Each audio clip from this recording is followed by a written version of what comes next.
Well, once again, more great access with our 35th District representatives. State Senator Drew MacEwen on the line now. How you doing, Drew? Wonderful. And yourself? I am great, thank you.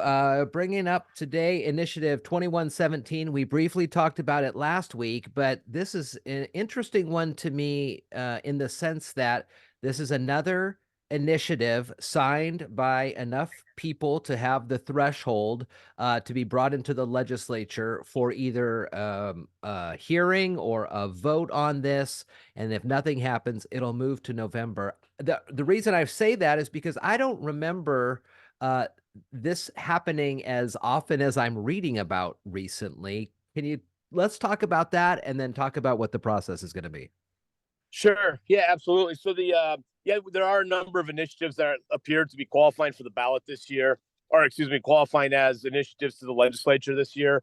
And I actually ran into Sam Reed, former Secretary of State, yesterday. Yeah. And we're talking a little bit about this, and that there could be up to six of them that qualified as initiatives to the legislature. And I just made the comment that my, it's a lot. And he goes, well, in 1970, whatever. With all due respect to Sam, he served Oh, yeah. a long time. But apparently, there was a year in the 70s where there was 22. So Wow. certainly in my tenure in the legislature, these six that are coming at us is a high number, one of the highest numbers I've certainly seen, but apparently well behind the record. So it seems to me that this makes the whole process even more complicated for the voter in November. If nothing happens, if so the legislature, if I'm correct here, can offer a kind of side by side vote on this where the wording is real similar maybe and it's kind of like the same idea. How it just seems to complicate this whole process. Yeah, this is where it gets wonky.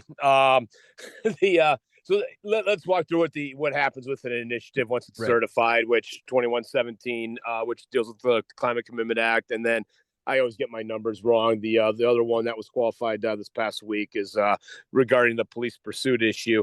Right. Once certified and given to the legislature has a couple of options. One, do nothing, goes to the ballot next November. Second is have a hearing and still do nothing. It goes to the ballot in November. Third, have a hearing, vote on it. If it passes the Senate and the House, it becomes law.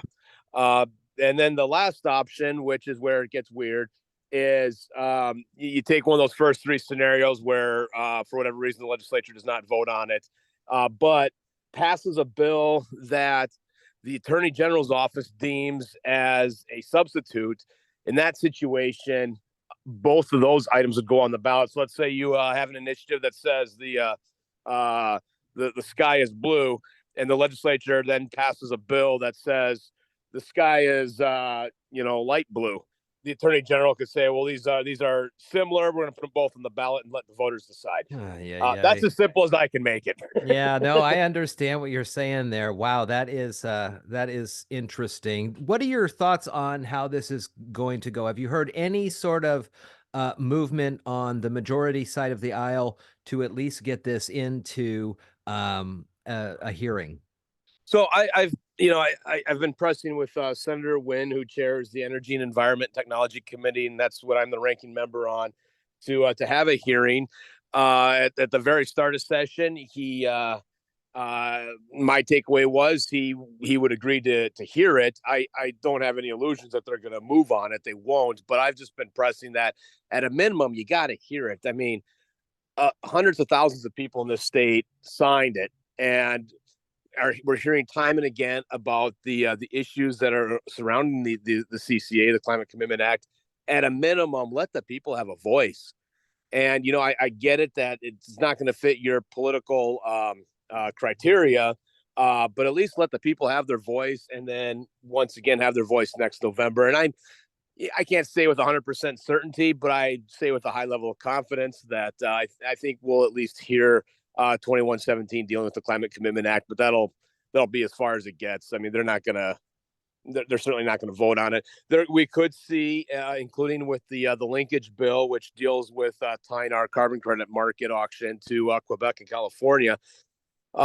There's that bill, and there are some other things in the works that could potentially be deemed to be, a suitable replacement by the Attorney General. In which case, that's where we get in that messy situation where multiple things around the same issue end up on the ballot, and that'll be tough. But tough in terms of voters figuring out what they want to do. When it comes to bills, and I know on short sessions, long sessions, there are many bills that are placed into the hopper, and not everything is going to get a hearing. But when it comes to, like you mentioned, citizen-signed initiatives that appear to have gone over the threshold, what would be the reasons to like you mentioned, just not have even an initial hearing on what this is all about? Well, I don't think there is a good reason. Our state constitution actually addresses this in Article 2 and says that an initiative by the people shall take precedence over all other legislation with the exception of appropriations. Uh, so, and to be fair, I mean, you can't have it both ways. You can't hear an initiative that you like and then choose not to hear another one. So if I'm holding the gavel someday and there's an initiative that I don't like, I'm committed. I will hear it, whether I like it or not. And I think we've got to be consistent in how we look at that. Again, the Constitution addresses this issue. There isn't really a recourse or a mechanism to force it.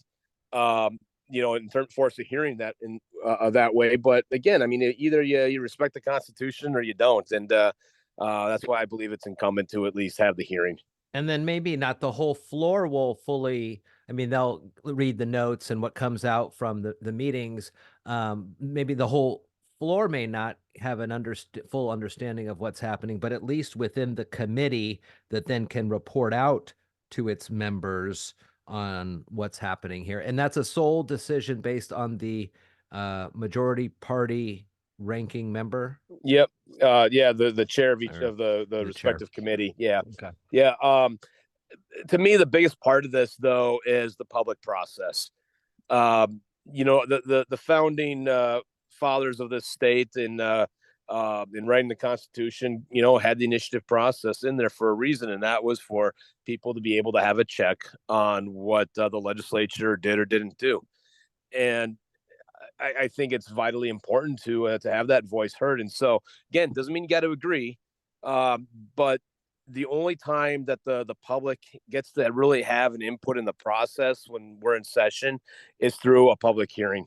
So let's do it, and let's let people have their piece.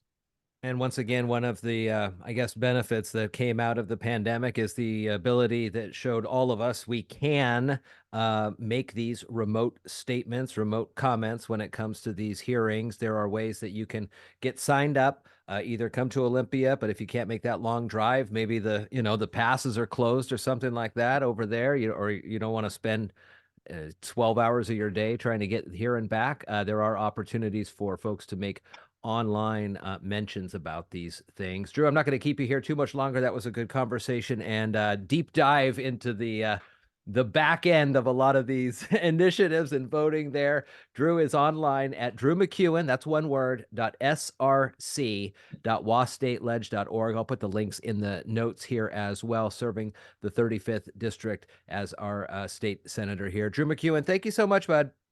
Thank you. Great to talk with you, and we'll see you next week.